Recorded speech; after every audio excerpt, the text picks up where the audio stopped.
আমাদেরকে পবিত্র জুমার দিনে উপস্থিত হওয়ার তৌফিক দিয়েছেন, আলহামদুলিল্লাহ। দুরূদ এবং সালাম, শান্তির অগণিত বারিধারা বর্ষিত হোক তার প্রেরিত সর্বশেষ এবং সর্বশ্রেষ্ঠ রাসূলের উপর। সকলেই বলি সাল্লাল্লাহু আলাইহি ওয়াসাল্লাম। সম্মানিত উপস্থিতি, আজকে আমি যে বিষয়ে আলোচনা করতে চাই সেটি হচ্ছে আল্লাহর প্রতি বিশ্বাস বলতে কি বোঝায়। এখানে অনেক কথাই আছে যেটা আমরা অনেকেই জানি। আমি শুধু চেষ্টা করব যে আপনাদের চিন্তাটাকে একটু গুছিয়ে দেওয়া। আমরা সকলেই জানি যে একজন ব্যক্তির মুমিন হওয়ার জন্য 6টা বিষয়ের প্রতি বিশ্বাস নিয়ে আসতে হয়। কেউ যদি মুমিন হতে চায় বা নিজেকে মুমিন দাবি করে, তাহলে তাকে 6টা জিনিসের উপরে বিশ্বাস নিয়ে আসতে হবে। এইটা আমরা সালাফিরা, আহলে হাদিসরা এবং সকল মুসলিমরা বিভিন্ন আলোচনায় বিভিন্ন সময় শুনেছি। এবং রাসূল সাল্লাল্লাহু আলাইহি ওয়াসাল্লামের সেই বিখ্যাত হাদিস, যেটা হাদিসে জিবরিল নামে পরিচিত, ওনাকে যখন জিজ্ঞাসা করা হয়েছিল রাসূল সাল্লাল্লাহু আলাইহি ওয়াসাল্লামকে যে ঈমান কি, তখন উনি বলেছিলেন যে আন তুমিনা বিল্লাহি ওয়া মালাইকাতিহি ওয়া কুতুবিহি ওয়া রুসুলিহি ওয়াল ইয়াউমিল আখির বিল কদরি খাইরিহি ওয়া শাররিহি। ঈমান মানে একজন ব্যক্তি আল্লাহর প্রতি বিশ্বাস স্থাপন করবে, প্রথমত। দ্বিতীয়ত, সকল ফেরেশতাদের প্রতি বিশ্বাস নিয়ে আসবে, সকল আসমানি কিতাব সমূহের প্রতি বিশ্বাস নিয়ে আসবে, সকল রাসূলগণের প্রতি বিশ্বাস নিয়ে আসবে এবং আখিরাত দিবসের প্রতি বিশ্বাস রাখবে, তাকদীরের ভালো মন্দের উপরে বিশ্বাস করবে। টোটাল 6টা বিষয়।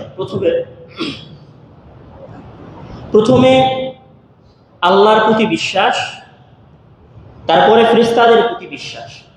ফেরেশতাদের প্রতি বিশ্বাস মানে এখানে মহান আল্লাহ তাআলা বিভিন্ন কাজের জন্য ফেরেশতা নিয়োজিত করে রেখেছেন, যারা পুরুষও নয় মহিলাও নয়, যাদের প্রত্যেকের আলাদা আলাদা দায়িত্ব আছে।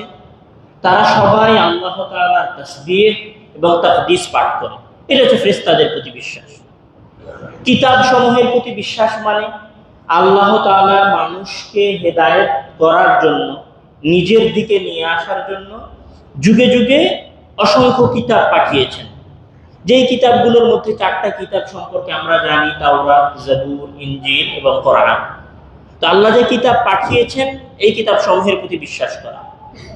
এরপরে রাসূলগণের প্রতি বিশ্বাস করা, যেটা চতুর্থ। রাসূল মানে মহান আল্লাহ তাআলা যুগে যুগে মানুষদেরকে হেদায়েত করার জন্য কিছু ব্যক্তির কাছে নবুয়ত পাঠিয়েছেন, তাদেরকে নবী এবং রাসূল হিসেবে বিশ্বাস করা। এটা হচ্ছে নবী রাসূলগণের প্রতি বিশ্বাস। আখিরাত দিবসের প্রতি বিশ্বাস মানে এখানে একটা দিন আসবে, যেই দিন মহান আল্লাহ তাআলা পুরো পৃথিবীকে ধ্বংস করে দেওয়ার পরে পুনর্জীবিত করবেন, মানুষদেরকে আবার জীবিত করবেন এবং সেখানে সকল কিছুর বিচার হবে। এর হচ্ছে আখিরাতের বিশ্বাস। ষষ্ঠ বিশ্বাস হচ্ছে তাকদীরের ভালো মন্দের উপরে বিশ্বাস, তথা আল্লাহ তাআলা সব কিছুই জানেন, সুতরাং উনি মানুষের তাকদীর লিপিবদ্ধ করে ফেলেছেন। মানে তাকদীরটা হচ্ছে আল্লাহর জ্ঞান, আল্লাহর ইলম। যেহেতু উনি সব জানেন, সেহেতু উনি লিখে দিয়েছেন যে কে কি করবে, লেখা আছে, সব আল্লাহ জানেন। এই বিশ্বাসটাকে বলা হয় তাকদীরের ভালো মন্দের প্রতি বিশ্বাস। কিন্তু আজকে আমাদের আলোচনার বিষয়বস্তু হচ্ছে যে অ্যাকচুয়ালি আল্লাহর প্রতি বিশ্বাস বলতে কি বোঝায়।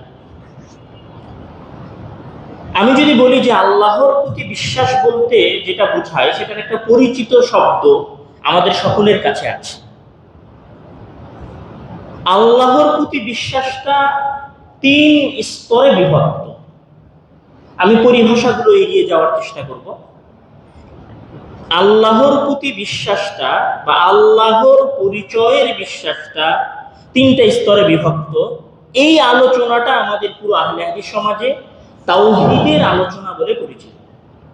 আমরা সবাই তাওহীদ মানে সালাফি মানেই আহলে হাদিস মানে তাওহীদ, তাওহীদ ঠিক হতে হবে। অসংখ্য আলোচনা আমরা এই বিষয়ে শুনেছি। আসলে আমরা যখন বেশি বেশি তাওহীদ করি তখন আমাদের দেশের হানাফি ভাইয়েরা মনে করে যে আহলে হাদিসরা শুধু তাওহীদ নিয়েই পড়ে থাকে। আসলে তাওহীদের হানাফিও নাই, তাওহীদের আহলে হাদিসও নাই। তাওহীদ না হানাফি না আহলে হাদিস। তাওহীদ হচ্ছে আল্লাহর প্রতি বিশ্বাস। আল্লাহর প্রতি বিশ্বাসটা কোন বিষয়ে কি রকম হবে এই বিষয় নিয়ে যে আলোচনা করে সেটাকে সামগ্রিকভাবে আমরা বলতে পারি তাওহীদের আলোচনা। এইটার সালাফি বা আহলে হাদিস বলে কোনো রূপ নাই। এই তাওহীদের যেটা প্রথম স্তর, মানে আল্লাহর প্রতি বিশ্বাসের যেটা প্রথম স্তর, সেটা হচ্ছে পারিভাষিক ওয়ার্ড যদি আমরা ব্যবহার করি এখানে তাহলে হবে তাওহীদুর রুবুবিয়্যাহ। আমি সেটা মনে রাখার জন্য বলবো না। আল্লাহর প্রতি বিশ্বাসের প্রথম স্তর হচ্ছে পৃথিবী পরিচালনার ক্ষেত্রে মহান আল্লাহ তাআলাকে এক বলে জানা এবং মানা। এটা হচ্ছে বিশ্বাসের প্রথম স্তর। পৃথিবী পরিচালনার ক্ষেত্রে মহান আল্লাহ তাআলাকে এক বলে জানা এবং মানা। এবং আল্লাহ তাআলা সবচেয়ে মজার বিষয় হচ্ছে পবিত্র কোরআনে আল্লাহ তাআলা যে বিষয়টার কথা অনেক বেশি উল্লেখ করেছেন সেটা হচ্ছে তাওহীদুর রুবুবিয়্যাহ, বা সেটি হচ্ছে পৃথিবী পরিচালনার ক্ষেত্রে আল্লাহ তাআলা এক এবং অদ্বিতীয় এই বিষয়ের কথা। এটার যদি আমি একদম সবচেয়ে সহজ আপনাদের মনে রাখার মতো দলিল দেই তাহলে সূরা ফাতিহার প্রথম আয়াত, আলহামদুলিল্লাহি রাব্বিল আলামিন, সকল প্রশংসা বিশ্ব, আলহামদুলিল্লাহি রাব্বিল আলামিন, সকল প্রশংসা বিশ্বজাহানের একমাত্র প্রতিপালকের জন্য। মানে পুরো বিশ্ব জগৎ সমূহ, মানে একটা পৃথিবী না, এখানে পৃথিবীর মতো হাজারো লক্ষ কোটি তারকা আছে, গ্রহ আছে, এখানে ছায়াপথ আছে, গ্যালাক্সি আছে, আসমান আছে, আসমানের এই জমিনের নিচে আরো জমিন আছে, সমুদ্র আছে, এই পৃথিবীর বাইরে আরো অনেক কিছু আছে।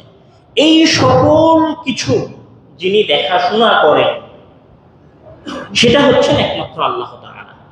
এই বিশ্বাসটা করা, এই জন্য আল্লাহ তাআলা প্রথমে যেমন উনি বলছেন যে এই বিশ্বাসটা দেওয়ানোর জন্য মহান আল্লাহ তাআলা বলছেন আপনারা প্রত্যেক জুমার সালাতে একটা সূরা অনেক বেশি শোনেন, সেটার শেষের দিকের আয়াত, আফালা ইয়ানজুরুনা ইলাল ইবলি কাইফা খুলিকাত ওয়া ইলাস সামাই কাইফা রুফিআত, তারা কি উটের দিকে দেখে না যে আমি উটকে কিভাবে সৃষ্টি করেছি, ওয়া ইলাস সামাই কাইফা রুফিআত, তারা কি দেখে না আমি কিভাবে আসমানকে উচ্চ করেছি, ওয়া ইলাল আরদি কাইফা সুতিহাত, তারা কি দেখে না যে আমি জমিনকে একাই কিভাবে সমতল করেছি। এই বিষয়টাই কোরআনে আমাদের অনেক পরিচিত সূরা, পবিত্র কোরআনের আম্মা পাড়ার প্রথম সূরা, যেখানে আম্মা ইয়াতাসাআলুন দিয়ে যে সূরা শুরু হয়েছে, ওখানে মহান আল্লাহ তাআলা বলেছেন যে আলাম নাজআলিল আরদা মিহাদা, মানে আমি কি জমিনকে তোমাদের চলাচলের উপযুক্ত করিনি, ওয়াল জিবালা আওতাদা, আমরা কি একাই এই পৃথিবীর এই পাহাড় সমূহকে পৃথিবীর ব্রেক হিসেবে স্থাপন করিনি। ওখানে উনি বলছেন যে ওয়ান্নাহারা মাআশা, মহান আল্লাহ তাআলা ওখানে পৃথিবীর সৃষ্টির বর্ণনা দিয়েছেন। এবং কোথাও তিনি বলেছেন যে ইন্না ফি খালকিস সামাওয়াতি ওয়াল আরদি ওয়া ইখতিলাফিল লাইলি ওয়ান নাহারি লাআয়াতিন লিউলিল আলবাব। তারপরে যদি পবিত্র কোরআনের এই আয়াতগুলো দেখেন, এই আয়াতগুলো সবই এই বিষয়ের আয়াত যে পৃথিবী পরিচালনার ক্ষেত্রে মহান আল্লাহ তাআলা এক এবং অদ্বিতীয়। তো এই আলোচনাটা মহান আল্লাহ তাআলা কখনো দুনিয়ার সাথে, আসমানের সাথে, কখনো সৃষ্টি জগতের সাথে সম্পৃক্ত করেছেন। আবার এই আলোচনাটাই মহান আল্লাহ তাআলা কখনো মানুষের রিজিকের সাথে, মানে পৃথিবী পরিচালনার ক্ষেত্রে আল্লাহ তাআলা এক এবং অদ্বিতীয় আরেকটা রূপ হচ্ছে এই পৃথিবীর সকল সৃষ্টির রুজি এবং রুটির ব্যবস্থা মহান আল্লাহ তাআলা করেন। যেমন মহান আল্লাহ তাআলা বলছেন যে ফাল ইন্না সাবাবনাল মা'a সাব্বা ফালইয়ানজুরিল ইনসানু ইলা তা'আমিহি আন্না সাবাবনাল মা'a সাব্বা ফালইয়ানজুরিল ইনসানু ইলা তা'আমিহি, মানুষ যেন তাদের খাবারের দিকে দেখে। ইন্না সাবাবনাল মা'a সাব্বা, আমরা আসমান থেকে অনেক পানি বর্ষণ করেছি। সুম্মা শাকাকনাল আরদা শাক্কা, তারপর আমরা জমিনকে চাষের উপযুক্ত করেছি। তারপরে মহান আল্লাহ তাআলা এখানে আরো বলছেন যে ফাআমবাতনা ফিহা হাব্বান ওয়া ইনাবান ওয়া কাদবা ওয়া যাইতুনা ওয়া নাখলা وحدائق غلبا وفاكهة وأبا متاعا لكم ولأنعامكم। মানে হে মানুষ, আমি পুরো পৃথিবী সৃষ্টি করেছি। এই পৃথিবীর গ্রহ, তারকারাজি, লক্ষ কোটি গ্যালাক্সি, ছায়াপথ, আমার ওপরের এই ওপরের 7 আসমান এবং তোমাদের পায়ের নিচের 7 জমিন সহ আরো যা কিছু আছে, সকল কিছু আমি সৃষ্টি করেছি, আমি পরিচালনা করি। এটা হচ্ছে প্রথম কথা। দ্বিতীয় কথা হচ্ছে যে আমি তোমাদেরকে রিজিকের ব্যবস্থা করে দিয়েছি, আসমান থেকে পানি বর্ষণ করে, জমিন থেকে শস্য উৎপাদন করে। শুধু তোমাদের খাবারের ব্যবস্থা করিনি, ওয়ালিআনআমিকুম, তোমাদের যত চতুষ্পদ জানোয়ার আছে সকল কিছুর খাবারের ব্যবস্থা করেছি। বিশ্বাসটা যদি এই জায়গায় এসে দাঁড়ায় যে মহান আল্লাহ তাআলা পৃথিবী একাই পরিচালনা করে এবং আমাদের সকলের রুজি রুটির ব্যবস্থা উনি একাই করেন। আমি যদি একটু সহজ ভাষায় বলি, তাহলে আপনি সকালবেলা যে রুটি খেয়েছেন, দুপুর বেলা যে ভাত আর গোস্ত খাবেন অথবা যে বিরিয়ানি খাবেন, বিকেল বেলা যে চা পান করবেন এবং রাতের বেলা শুধু যে সবজি খেয়ে ঘুম যাবেন, এই সকল কিছুর মালিক হচ্ছেন আল্লাহ তাআলা। মানে একমাত্র মালিক হচ্ছেন আল্লাহ তাআলা। এবং আপনি আপনার মাথার উপরের যে আসমান আছে এবং আপনার পায়ের নিচের যে জমিন আছে, মাথার উপরের আসমান এবং আপনার পায়ের নিচের জমিনের মালিক হচ্ছেন আল্লাহ তাআলা। এবং আপনার যে শ্বাস আপনি নিচ্ছেন, সেই শ্বাসের মালিক, আপনার এই জীবনের মালিক এবং আপনার মৃত্যুর মালিক হচ্ছেন আল্লাহ তাআলা, একমাত্র আল্লাহ তাআলা। এই বিশ্বাসটা যখন আপনার মজবুত হলো, তখন আল্লাহর প্রতি বিশ্বাসের দ্বিতীয় স্তর, মানে আমি যখন বিশ্বাস করলাম পুরো পৃথিবী আল্লাহ তাআলা একাই পরিচালনা করে, আমার সকালের রুটির ব্যবস্থা, দুপুরের ভাত এবং বিরিয়ানির ব্যবস্থা, বিকেলের চায়ের ব্যবস্থা যিনি করেছেন তিনি হচ্ছেন একমাত্র আল্লাহ তাআলা। এবার আপনাদের কাছে আমার একটা প্রশ্ন, যদি এইটা আপনার বিশ্বাস হয়, মানে এখানে এমন কোন সত্তা আছেন যিনি আপনার সকল কিছুর ব্যবস্থা করছেন, আপনার ব্রেনে কি এই প্রশ্নটা ধাক্কা দেয় না যে উনি সকল কিছুর ব্যবস্থা যদি একাই করে থাকেন, এটা কি এমনি এমনি করছেন না, এটার পিছনে কোনো কারণ আছে? আমি মনে হয় বুঝাতে পারিনি প্রশ্নটা। মানে আপনি নিজে স্বীকার করলেন, মানে আমরা এতক্ষণ এটা বিশ্বাস করলাম যে পুরো পৃথিবী আল্লাহ তাআলা একাই পরিচালনা করেন এবং তিনি একাই আমাদেরকে রিজিক দেন এবং আমাদের ক্ষুদ্র থেকে ক্ষুদ্র রিজিকটাও তার দেওয়া। উনি যদি এই পৃথিবীর মালিক হন এবং আমাদের ক্ষুদ্র থেকে ক্ষুদ্র রিজিকের ব্যবস্থা করে দেন, এত কিছুর মূল উদ্দেশ্যটা কি? এইটা যদি আমরা একটু জানার চেষ্টা করি, সেটা সূরা বাকারার যে আয়াতের মধ্যে মহান আল্লাহ তাআলা বলছেন যে ইয়া আইয়ুহান নাসু উবুদু রাব্বাকুমুল্লাযী খালাকাকুম ওয়াল্লাযীনা মিন ক্বাবলিকুম লাআল্লাকুম তাত্তাকুন الذي جعل لكم الأرض فراشا والسماء بناء وأنزل من السماء ماء فأخرج به من الثمرات رزقا لكم। মানে ইয়া আইয়ুহান নাসু উবুদু, হে মানুষেরা, উবুদু, তোমরা দাসত্ব করো। আমি ইবাদত করার শব্দটা ইউজ করছি না, তোমরা দাসত্ব করো, গোলামি করো, রব্বাকুম, তোমাদের একমাত্র প্রতিপালকের, যিনি তোমাদেরকে সৃষ্টি করেছেন, তোমাদের পূর্ববর্তীদেরকে সৃষ্টি করেছেন, আসমান থেকে বৃষ্টি বর্ষণ করে তোমাদের রুজি এবং রুটির ব্যবস্থা করেছেন। তাহলে আপনি যদি আল্লাহ তাআলাকে এক বলে বিশ্বাস করেন এবং আপনার রুজি রুটির ব্যবস্থাকারী হিসেবে মানেন, তাহলে আপনার দ্বিতীয় দায়িত্ব হচ্ছে তার কি করা? দাসত্ব করা। তাহলে আল্লাহ তাআলা যদি পৃথিবী পরিচালনার ক্ষেত্রে এক এবং অদ্বিতীয় হয়, তাহলে দাসত্ব করার ক্ষেত্রেও তিনি হচ্ছেন এক এবং অদ্বিতীয়। এটা হচ্ছে ঈমানের দ্বিতীয় স্তর, মানে আল্লাহর প্রতি ঈমানের দ্বিতীয় স্তর, যে আমরা যেটাকে তাওহীদুল উলুহিয়্যা বলা হয়। মানে আমরা একমাত্র দাসত্ব করব, একমাত্র গোলামি করব আল্লাহ তাআলা। আচ্ছা, আলোচনাটা যখন এই পর্যন্ত আসলো যে আমরা একমাত্র গোলামি করব এবং দাসত্ব করব আল্লাহ তাআলা, এবং মহান আল্লাহ তাআলা পবিত্র কোরআনের মধ্যে বলেছেন যে ওয়ামা খালাকতুল জিন্না ওয়াল ইনসা ইল্লা লিয়াবুদুন, নিশ্চয় আমি মানুষ এবং জিনকে সৃষ্টি করেছি ইল্লা লিয়াবুদুন, শুধুমাত্র আমার ইবাদতের জন্য। তাহলে এই আলোচনাটার অর্থ এটা দাঁড়ালো যে যেহেতু আল্লাহ তাআলা পৃথিবী সৃষ্টি করেছেন, সুতরাং তিনি একমাত্র উপাসনার যোগ্য, মানে একমাত্র তার দাসত্ব করতে হবে, তার গোলামি করতে হবে। আল্লাহ তাআলা যে এক, এই জায়গা পর্যন্ত কোনো সমস্যা ছিল না। পৃথিবীর নাস্তিকরা বাদে সবাই বিশ্বাস করে যে পৃথিবীর একজন সৃষ্টিকর্তা আছেন।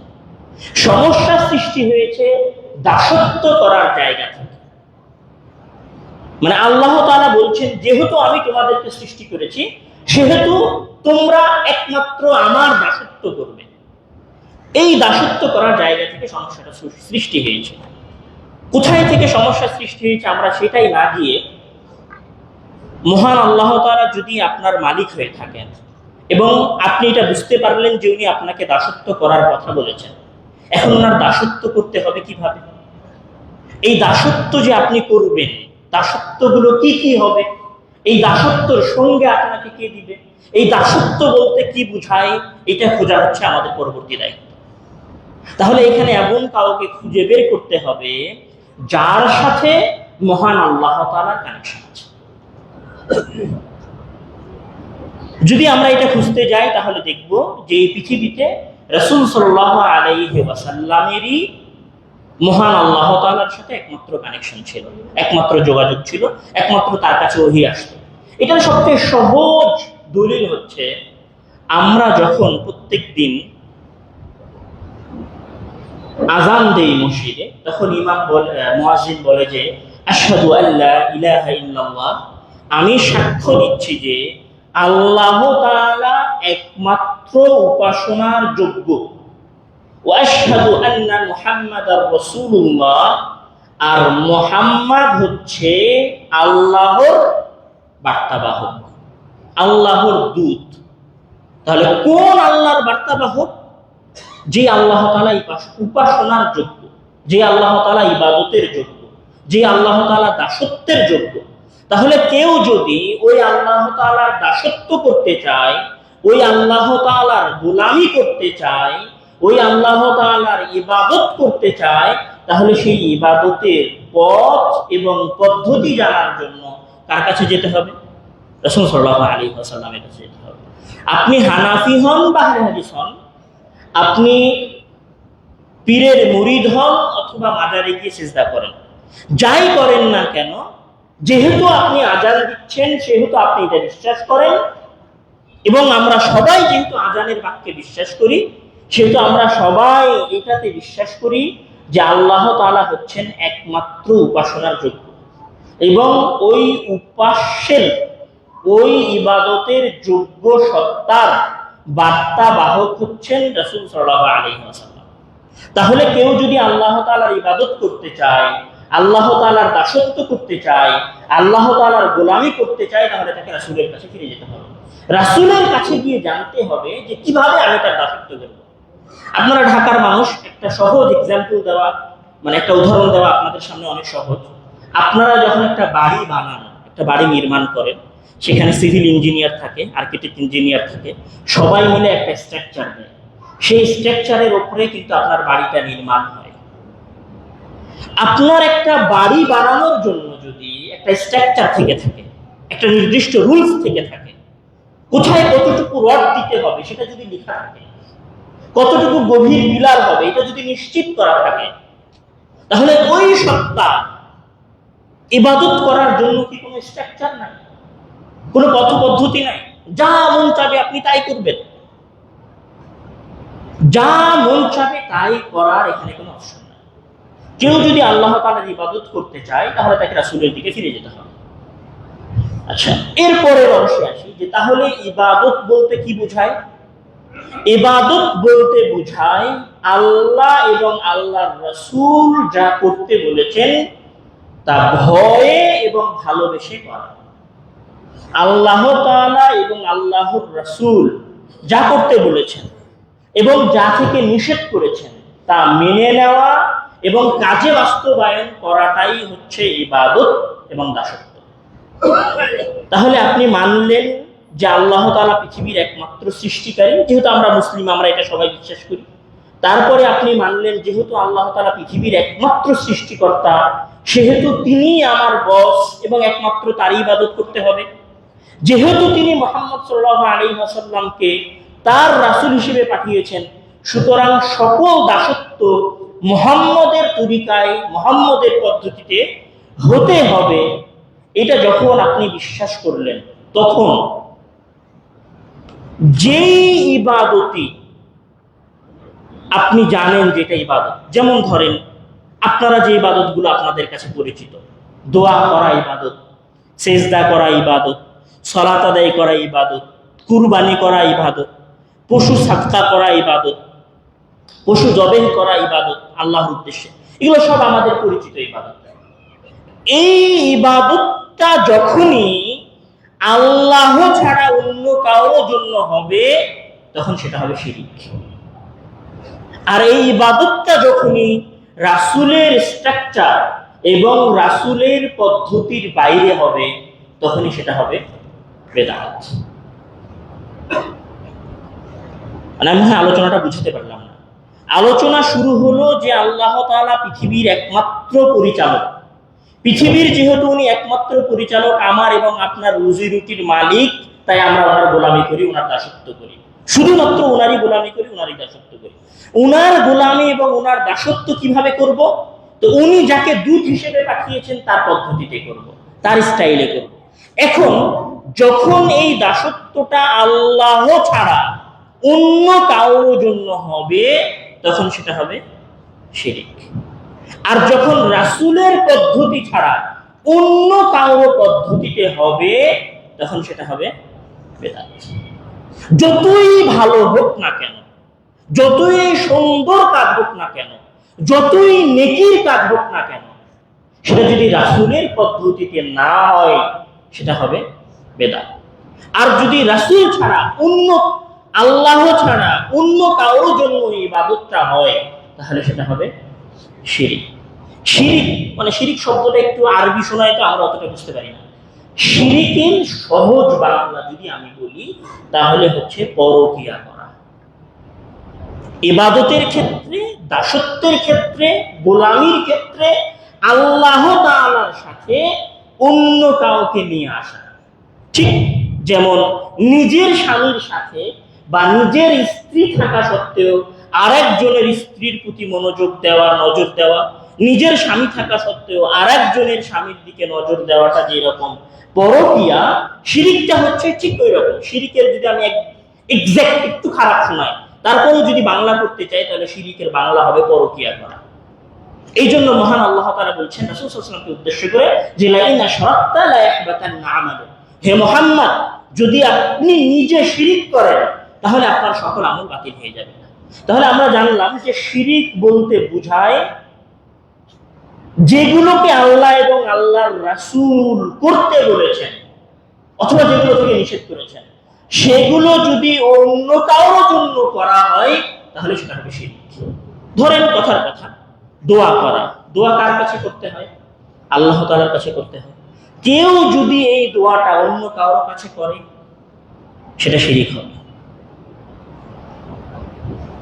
সে যতই ভালো মানুষ হোক না কেন, যতই নেককার, পরহেজগার, দিনদার মানুষ হোক না কেন, সে যতই আল্লাহর ওলি হোক না কেন, সেটা যদি ইবাদত হয়, আর সেই ইবাদতটা যদি আমি অন্য কারোর জন্য করি আল্লাহকে ছেড়ে দিই, তাহলে সেটা শিরিক হবে। আর সেটার পদ্ধতি যদি রাসূলের পদ্ধতি না হয়, তাহলে সেটা বেদাত হবে। এখন ধরেন আমি একটা উদাহরণ দিই যে আমাদের সমাজে মানুষ মারা গেলে কোরআন খতম দেওয়া হয়। যেহেতু এখানে সবাই আহলে হাদিস এলাকায় হয় না, কিন্তু আশেপাশের এলাকায় হয়, কিন্তু আমাদের সাথে এই বিষয়গুলো নিয়ে সবসময় একটা ঝগড়া লেগে থাকে, একটা ফাসাদ হয়। তো আপনি যখনই তাকে নিষেধ করতে যান যে ভাই তুমি কোরআন তেলাওয়াত করো না, কোরআন তেলাওয়াত করা যাবে না, কোরআন তেলাওয়াত করা বেদাত, তখনই সে আপনাকে বলে বলছে কোরআন এত আল্লাহ তাআলার পাঠানো আসমানি কিতাব, সেটা নাকি এখানে পড়া যাবে না, সেটা পড়ে নাকি কবরের ওই ব্যক্তির কাছে নেকি পৌঁছানো যাবে না। প্রশ্ন এটা উঠে আসে আমাদের কাছে, এটা তো ভালো জিনিস, তাহলে কেন করা যাবে না? ঠিক তেমনই ধরেন আমরা 5 ওয়াক্ত সালাতের শেষে হাত তুলে দোয়া করি, তখন একজন এসে বলে যে ভাই এটা বেদাত, এটা করা যাবে না। তখন আরেকজন বলে কত বড় স্পর্ধা, হাত তুলে দোয়া করতে বাধা দিচ্ছে, এটা তো ভালো কাজ, কেন করা যাবে না? সব জায়গায় প্রশ্ন আসে কেন করা যাবে না। যেমন ধরেন মিলাদ কিয়াম মানে রাসূলের উপর দুরূদ পাঠ করা। তখন আপনি যখনই বাধা দিতে যাচ্ছেন, তখন আপনাকে আরেকজন বলছে যে কেন করা যাবে না। উনি আপনাকে সবার প্রশ্ন কেন করা যাবে না, এটা তো ভালো কাজ, তাহলে কেন করা যাবে না? এই কেন করা যাবে না এই প্রশ্নের পাল্টা প্রশ্ন হতে পারে সালাত আদায় করা ভালো কাজ না? মহান আল্লাহ তাআলা রাসূল সাল্লাল্লাহু আলাইহি ওয়াসাল্লাম বলছেন যে আউয়ালু মা ইউহাসাবু বিহিল আবদু ইয়াউমাল কিয়ামাতি as-সালাত, কিয়ামতের দিন বান্দার প্রথম যে হিসাব নেওয়া হবে সেটা হচ্ছে সালাতের হিসাব। যদি সালাতের হিসাব ঠিক হয়ে যায় তাহলে বাকি সকল আমল ঠিক, যদি সালাতের হিসাব বাতিল হয়ে যায় তাহলে সালাত তার পরবর্তী হিসাবগুলো নেওয়া হবে। আর সালাতের হিসাব যদি বাতিল হয়ে গেল তাহলে তো সব শেষ, আর সালাতের হিসাব যদি ঠিক হয়ে গেল তাহলে বাকিগুলোও ঠিক। তাহলে সালাত হচ্ছে অনেক গুরুত্বপূর্ণ ইবাদত, অবশ্যই অনেক গুরুত্বপূর্ণ ইবাদত। তাহলে আজকে আমরা জুমার সালাত 4 রাকাত আদায় করি। এখন আপনি প্রশ্ন করেন কেন করা যাবে না? মহান আল্লাহ তাআলা বলেন যে হাফিজু আলা সালাতি ওয়া সালাতিল উস্তা, তোমরা আসরের সালাত সংরক্ষণ করো, মানে ভালোভাবে আসরের সালাত আদায় করো। আসরের সালাতের অনেক গুরুত্ব। এখন আপনি বললেন যে ভাই সালাত আদায় করা তো অনেক ভালো কাজ, আজ থেকে আসরের সালাত 6 রাকাত আদায় করব। তখন আমি আপনাকে বলছি না করা যাবে না, তখন আপনি বলছেন কেন করা যাবে না? আবার আপনি বলছেন যে ফজরের সালাত তো অনেক গুরুত্বপূর্ণ ইবাদত, তাহলে চলেন ফজরের সালাত 4 রাকাত আদায় করি, মাগরিবের সালাতও 4 রাকাত আদায় করি, ইশার সালাত 6 রাকাত আদায় করি। এখন আমি যখন আপনাকে বলবো যে আপনি 6 রাকাত পড়েন, মাগরিবের সালাত 4 রাকাত পড়েন, এবার যদি আপনি আমাকে আপনি যদি আমাকে প্রশ্ন করেন বা আমি যদি আপনাকে প্রশ্ন করি যে কেন করা যাবে না, তো এই প্রশ্নটা ভুল। ইবাদতের ক্ষেত্রে প্রশ্ন এটা নয় যে কেন করা যাবে না, ইবাদতের ক্ষেত্রে প্রশ্ন হচ্ছে রাসূল করেছেন নাকি করেননি। না মনে হয় বুঝাতে পারেনি। আমি যখন আপনাকে 5 ওয়াক্ত সালাতের শেষে হাত তুলে দোয়া করা থেকে বাধা দিচ্ছি, কথা জাস্ট উদাহরণের ক্ষেত্রে বলছি, আমি যখন আপনাকে বাধা দিচ্ছি তখন আপনি আমাকে বলছেন ভালো কাজ কেন করা যাবে না, তো এই জায়গায় কেন করা যাবে না এই প্রশ্নটা ভুল। যদি আপনি বলেন যে কেন করা যাবে না, এটা তো ভালো কাজ, তাহলে আমি আপনাকে বলবো যে মাগরিবের সালাত 4 রাকাত পড়েন, এটা তো ভালো কাজ, করা যাবে না তার দলিল নিয়ে আসেন। ফজরের সালাত যে 2 রাকাত ভালো কাজ, 4 রাকাত পড়েন, 4 রাকাত যে পড়া যাবে না তার দলিল নিয়ে আসেন। জোহরের সালাত যে 4 রাকাত 6 রাকাত পড়া যাবে না তার দলিল নিয়ে আসেন। সিয়ামের মাস কত গুরুত্বপূর্ণ মাস, 30 দিন কেন 7 দিন সিয়াম পালন করব, মাগরিব নয় এশা পর্যন্ত সিয়াম পালন করব। সিয়াম যে পালন করা যাবে না এশা পর্যন্ত তার দলিল নিয়ে আসেন। তো ইবাদতের ক্ষেত্রে প্রশ্ন এটা নয় যে কেন করা যাবে না, ইবাদতের ক্ষেত্রে প্রশ্ন হচ্ছে যে রাসূল করেছেন কি করেন। এখন সমাজে যারাই যে ইবাদত করছে, আপনি তাকে এটা বলতে যায়েন না ভাই এটা বেদাত, ডাইরেক্ট বেদাত বললে শুরুতেই ঝগড়া লেগে যাবে। আপনি যদি বলেন ভাই এটা রাসূল এটা হচ্ছে মানে আমাদের সমাজে বা আমরা এটা করি না বা এটা বেদাত বা আর কোনো কিছু, মানে আপনি যদি বেদাত বলে কথা শুরু করেন তাহলে শুরুতেই তার সাথে আপনার ঝগড়া শুরু হবে। আপনি তাকে বলেন যে এটা যে রাসূল করেছেন তার দলিল কোথায়? যদি রাসূল করে থাকে তাহলে সেই ইবাদত করা যাবে, যদি রাসূল না করে থাকে তাহলে সেটা করা যাবে না। ইবাদতের ক্ষেত্রে রাসূল সাল্লাল্লাহু আলাইহি ওয়াসাল্লাম হচ্ছেন তরিকতের নাম। রাসূল সাল্লাল্লাহু আলাইহি ওয়াসাল্লাম রাসূল সাল্লাল্লাহু আলাইহি ওয়াসাল্লাম হচ্ছেন পথ এবং পদ্ধতির নাম। তাহলে আমরা পুরো আলোচনার যেটা সারমর্ম যে জায়গায় এসে দাঁড়ালো সেটা হচ্ছে যে ইবাদত হবে, দাসত্ব হবে, গোলামি হবে একমাত্র আল্লাহ তাআলার জন্য। সেটা যদি বিন্দুমাত্র অন্য কারোর জন্য হয় তাহলে সেটা হবে শিরিক এবং পরকিয়া। ইবাদতটা হবে রাসূল সাল্লাল্লাহু আলাইহি ওয়াসাল্লামের দেখানো পদ্ধতিতে, রাসূল সাল্লাল্লাহু আলাইহি ওয়াসাল্লামের দেখানো রাস্তায়। সেটা যদি রাসূলের দেখানো রাস্তায় না হয় তাহলে সেটা হবে বিদআত। এটা হচ্ছে আল্লাহর প্রতি বিশ্বাসের দ্বিতীয় স্তর। তাহলে আল্লাহর প্রতি বিশ্বাসের প্রথম স্তর হচ্ছে পুরো পৃথিবী আল্লাহ তাআলা একাই পরিচালনা করেন, পুরো পৃথিবীর উনি একাই মালিক, উনি আমাদের সকলকে রুজি এবং আমাদের সকলের রিজিক দেন, আমাদের সকলের খাওয়ার ব্যবস্থা করেন। এটা হচ্ছে আল্লাহর প্রতি বিশ্বাসের প্রথম স্তর। আল্লাহর প্রতি বিশ্বাসের দ্বিতীয় স্তর হচ্ছে দাসত্ব, গোলামি এবং ইবাদত হবে আল্লাহ তাআলার জন্য রাসূল সাল্লাল্লাহু আলাইহি ওয়াসাল্লামের পদ্ধতিতে। এখানে যে জায়গায় সবচেয়ে বেশি সমস্যা হয়েছে, আমাদের দেশের ম্যাক্সিমাম অধিকাংশ মানুষ হচ্ছে গরিব, অসহায়। তো এদের যখন কোনো সমস্যা হয় তখন এরা টাকা দিয়ে সলভ করার ক্ষমতা রাখে না, তখন এরা সহজে সমস্যার সমাধান করতে চায়। তো সহজে সমস্যার সমাধান করার জন্য তারা সাহায্যের মুখোমুখি হয়। তো এখানে কিছু মানুষ আছে যারা বিজনেস, ব্যবসা খুব ভালো বোঝে। তো তারা বাংলাদেশের কোটিপতি মানুষদের দিকে নজর দেয়, বাংলাদেশের দরিদ্র, মূর্খ, অসহায় মানুষদের দিকে নজর দিয়েছে। এদের কি সমস্যা? কারো ছেলে অসুস্থ, কারো হাত ভেঙে গেছে, কারো ছেলে বিদেশে গিয়ে ফেসে গেছে, কারো মা হসপিটালে পড়ে আছে, কারো ছেলে জন্মের পর থেকে কথা বলছে না। এরকম আমাদের দরিদ্র সমাজের এরকম সমস্যা, ব্যবসায় লাভ হচ্ছে না। তো এই সমস্ত লোকদেরকে টার্গেট করো এবং এই সমস্ত লোকদেরকে টার্গেট করে তাদের কাছে চাওয়ার ব্যবস্থা করো। আমি ভালো মানুষ, এবার তোমরা আমার কাছে চাও। এটা এই দেশের বিজনেস পলিসি। সব দরিদ্র মানুষ এবার আল্লাহ তাআলার কাছে, আমরা শুরুতেই বলেছি যে চাওয়াটা হচ্ছে ইবাদত, দোয়াটা হচ্ছে ইবাদত।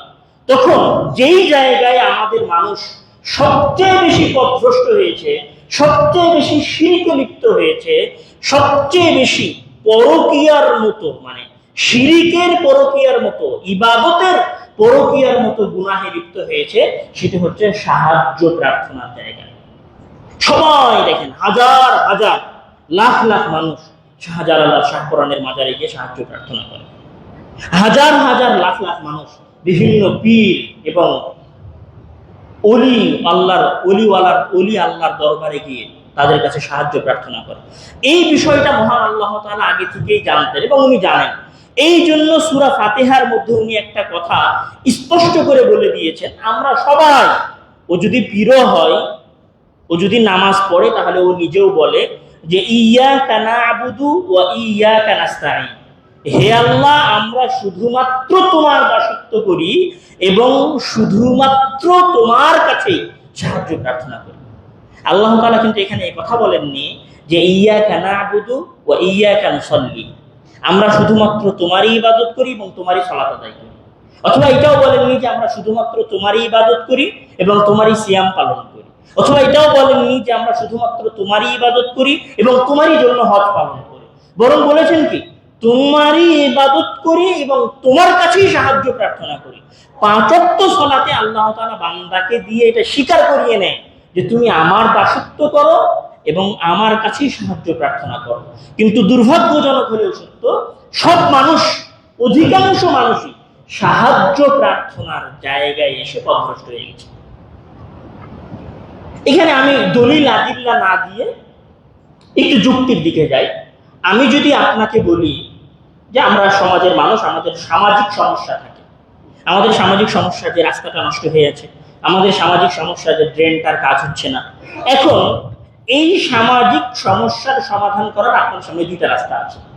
এক, আপনি ডাইরেক্ট বাংলাদেশের প্রধানমন্ত্রীর সাথে গিয়ে সাক্ষাৎ করবেন। দ্বিতীয় রাস্তা হচ্ছে আপনার এলাকায় একটা সচিব আছে, সেই সচিবের মাধ্যম দিয়ে শেখ হাসিনার কাছে পৌঁছাবেন, প্রধানমন্ত্রীর কাছে পৌঁছাবেন। 2টা রাস্তা, 2টাই আপনার সামনে উন্মুক্ত। এক, যে ডাইরেক্ট প্রধানমন্ত্রী পর্যন্ত পৌঁছানোর সুযোগ আছে, 2 সচিবের মাধ্যমে প্রধানমন্ত্রী পর্যন্ত পৌঁছানোর সুযোগ আছে। নরমাল বিবেক আপনি কোন রাস্তা গ্রহণ করবেন? ডাইরেক্ট প্রধানমন্ত্রীর কাছে যাবেন নাকি সচিবের কাছে যাবেন? আপনার জন্য রাস্তা দুইটাই খোলা, একদম ক্লিয়ার, পরিষ্কার রাস্তা। মানে আপনি চাইলেই গিয়ে সাক্ষাৎ করতে পারেন প্রধানমন্ত্রীর সাথে। অবশ্যই অবশ্যই আমরা সবাই প্রথম পদ্ধতিটা নিব। কেন সচিবকে বলতে যাব? আমি সচিবকে বলবো আমার কাছে 2000 টাকা খাবে, কবে গিয়ে প্রধানমন্ত্রীকে গিয়ে বলবে তার ঠিক আছে, যেহেতু প্রধানমন্ত্রীর সাথে সাক্ষাৎ করার সুযোগ পাচ্ছি তাহলে ডাইরেক্ট তার কাছেই যাই।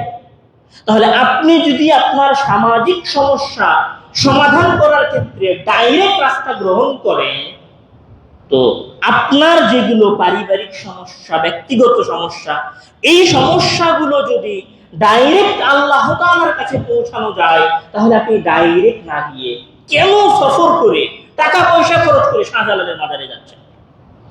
কেন টাকা পয়সা খরচ করে শাহপরানের মাজারে যাচ্ছেন? আপনি ওখানে আল্লাহর কাছে পৌঁছানোর জন্য মাধ্যম খুঁজছেন, আর নিজের যখন দরকার পড়ছে সামাজিক কাজ, তখন আপনি ডাইরেক্ট পৌঁছাতে চাচ্ছেন।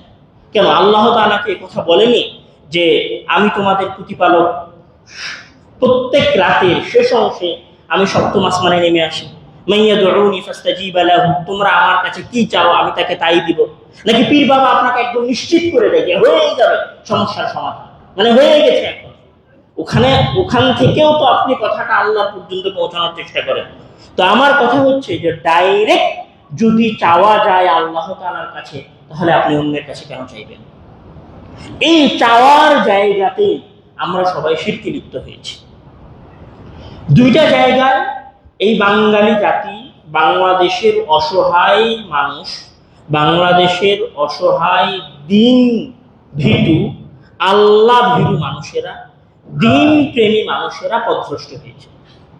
1 সাহায্য প্রার্থনার জায়গা, 2 শাফাআতের জায়গা, মানে কিয়ামতের দিন মুক্তির জায়গা। আমাদের দেশের পীরেরা সাধারণ জনগণের সামনে শাফাআত বিক্রি করে। শাফাআত মানে কিয়ামতের দিন জাহাজে করে জান্নাতে নিয়ে যাবে, কিয়ামতের দিন পীর সাহেব আল্লাহর কাছে শাফাআত করে তাকে জান্নাতে পাঠিয়ে দিবে। এটা আমাদের দেশে বিক্রি হয়। শাফাআত পরহেজগার দিনদার মানুষেরা করবে, এ কথা ঠিক আছে, কিন্তু এখানে একটা কথা আছে, সেটা হচ্ছে আমরা সবাই আমাদের আয়াতুল কুরসি মুখস্থ আছে। আয়াতুল কুরসির একটা অংশে বলছে যে আল্লাহু লা ইলাহা ইল্লা হুয়াল হাইয়ুল কাইয়্যুম লা তাখুযুহু সিনাতুন ওয়া লা নাওম লাহু মা ফিস সামাওয়াতি ওয়া মা ফিল আরদি মান যাল্লাযী ইয়াশফাউ ইনদাহু ইল্লা বিইذনি। এমন কে আছে, মানে আল্লাহ তাআলা আয়াতুল কুরসির মধ্যে বলছেন এমন কে আছে এই পৃথিবীর বুকে, ইয়াশফাউ ইনদাহু ইল্লা বিইذনি, কিয়ামতের দিনে শাফাআত করবে ইল্লা বিইذনি, আল্লাহ তাআলার অনুমতি ছাড়া। মানে শাফাআত করা যাবে, কিন্তু শাফাআত করতে কার অনুমতি লাগবে? আল্লাহ তাআলার অনুমতি লাগবে। এখন এইটা কি কোথাও লেখা আছে যে আপনার পীর বাবা শাফাআত করতে পারবে? এটা কি কোথাও লেখা আছে আপনি যার মুরিদ সে 100% আপনার জন্য কিয়ামতের দিন শাফাআত করবে? ধরে নিলাম সে বাংলাদেশের সবচেয়ে পরহেজগার মানুষ, সবচেয়ে দিনদার মানুষ, সবচেয়ে নেককার মানুষ, কিন্তু সে যে শাফাআত করবে এটা কোথায় লেখা আছে? বা সে যে শাফাআত করার সুযোগ পাবে এটা কোথায় লেখা আছে? যদি সে শাফাআত করার সুযোগ না পায়, তাহলে আপনার তাকদীরে কি হবে? তো বাংলাদেশের মানুষেরা আসলে দিনকে ভালোবাসে, একটু আবেগী, একটু নরম মনের মানুষ। তখন মানুষ তাদেরকে 2টা জিনিস, এই বিজনেস পলিসির মানুষেরা 2টা জিনিসের লোভ দেখিয়েছে। 1, আমাদের কাছে আসো, সাহায্য চাও, দোয়া কবুল হয়ে যাবে। 2, আমাদের মুরিদ থাকো, আমরা কিয়ামতের দিন শাফাআত করে তোমাদেরকে পুরসিরাত পার করিয়ে দেব। এই 2 জায়গায় বাংলাদেশিরা পথভ্রষ্ট হয়েছে। আজকের আলোচনার যেটা মূল সারমর্ম দাঁড়ালো, সেটা হচ্ছে যে ইহুদি খ্রিস্টান সহ মক্কার মুশরিকরা সহ সবাই এটা বিশ্বাস করতো, নাস্তিকরা বাদে, যে আল্লাহ তাআলা এক, মানে এখানে একজন সৃষ্টিকর্তা আছেন যিনি সকলকেই সৃষ্টি করেছেন। যেহেতু তিনি সকলকে সৃষ্টি করেছেন, সৃষ্টি করার কারণে, রিজিক দেওয়ার কারণে, রুজি রুটির ব্যবস্থা করার কারণে, আমার রূহ এবং আত্মার মালিক হওয়ার কারণে উনি হচ্ছেন ইবাদতের যোগ্য। এই ইবাদতটা যদি আল্লাহ ছাড়া অন্য কারোর জন্য হয়, তাহলে সেটা হবে শিরিক। যদি রাসূলের দেখানো পদ্ধতিতে না হয় তাহলে সেটা হবে বেদাত। এবং এই আলোচনার যেটা আরেকটা শিক্ষা, সেটা হচ্ছে আপনি ডাইরেক্ট কাউকে বলিয়েন না যে এটা বেদাত। আপনি তাকে বলেন যে এটা যে রাসূল করেছেন তার দলিল কোথায়। সে যদি বলে যে করা যাবে না তার দলিল কোথায়, তাহলে আপনি তাকে বলেন যে জোহরের সালাত 6 রাকাত পড়া যাবে না তার দলিল কোথায়। আজকের আলোচনার যেটা তৃতীয় কথা, সেটা হচ্ছে যে আপনার সমাজে যারা আপনাকে পীর বাবার কাছে বা আপনাদের, যেহেতু আপনারা আহলে হাদিস মানুষ, আপনাদের দায়িত্ব হচ্ছে মানুষকে দাওয়াত দেওয়া। আপনাদের এলাকার যখন আরেকজন ভাইকে বা আপনাদের আশেপাশের এলাকার আরেকজন ভাইকে যখন কেউ পীরের কাছে সাহায্য চাইতে যাওয়ার জন্য বলছে, তখন আপনি তাকে এটা বলুন যে ডাইরেক্ট আল্লাহ তাআলার কাছেও সাহায্য চাওয়া যায়, সুতরাং তুমি তার কাছে সাহায্য চাও। এই তৃতীয় কথা, দ্বিতীয় পয়েন্ট হচ্ছে আমাদের সমাজে যারা শাফাত বিক্রি করছে তাদের কাছে প্রশ্ন করেন যে আপনি যে শাফাত করবেন তার দলিলটা কোথায়। মানে আপনাকে যে আল্লাহ তাআলা শাফাত করার সুযোগ দিবে সেটা কোথায় লেখা আছে। তখন এখানে তাদের কথা এরকম হতে পারে যে সেদিন দেখতে দেখতে একটা ভিডিও আসছিল আমার চোখের সামনে, সেখানে একজন বলছে যে পীর বাবার অনুমতি ছাড়া আল্লাহ তাআলা জানি নাকি কবজ করবে না, এবং পীর বাবার অনুমতি ছাড়া নাকি আল্লাহ তাআলা তার মুরিদদের জাহান্নামে দিতে পারবেন না।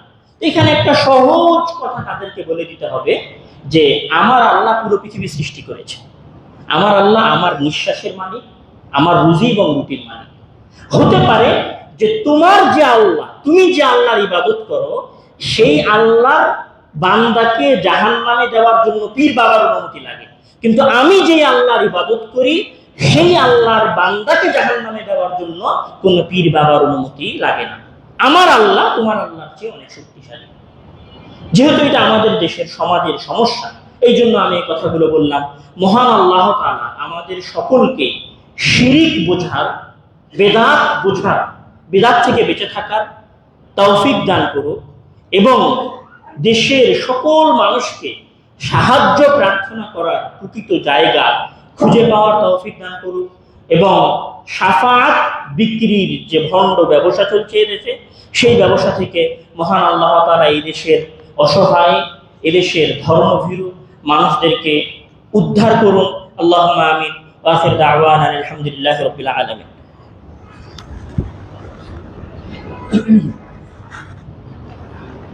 إن الحمد لله وحده والصلاة والسلام على من لا نبي بعده أما بعد يا عباد الله إن الله وملائكته يصلون على النبي فصلوا عليه وسلموا تسليما اللهم صل على محمد وعلى آل محمد كما صليت على إبراهيم وعلى آل إبراهيم إنك حميد مجيد اللهم بارك على محمد وعلى آل محمد كما باركت على إبراهيم وعلى آل إبراهيم إنك حميد مجيد اللهم أعز الإسلام والمسلمين ودمر أعداء الدين اللهم انصر المسلمين في كل البلاد اللهم احفظ بلادنا وبلاد المسلمين اللهم احفظ حدودنا وحدود بلاد المسلمين اللهم انصر المسلمين في فلسطين اللهم انصر المسلمين في غزة اللهم نجهم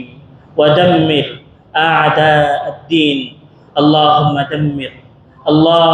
دمر اليهود والنصارى اللهم دمر اليهود والنصارى اللهم اهلك اليهود والنصارى اللهم احفظ المسلمين في غزة اللهم انصر المسلمين في غزة اللهم اغفر لنا ولوالدينا اللهم اغفر لنا ولوالدينا ولوالدي والدينا হে আল্লাহ, তুমি আমাদের সকলের গুনাহ মাফ করে দাও, আমাদের সকল মৃত আত্মীয় স্বজনের গুনাহ মাফ করে দাও, তুমি তাদের তাকদীরে, তাদের নসিবে জান্নাত লিখে দাও, তুমি তাদেরকে জান্নাতুল ফিরদাউস দান করো।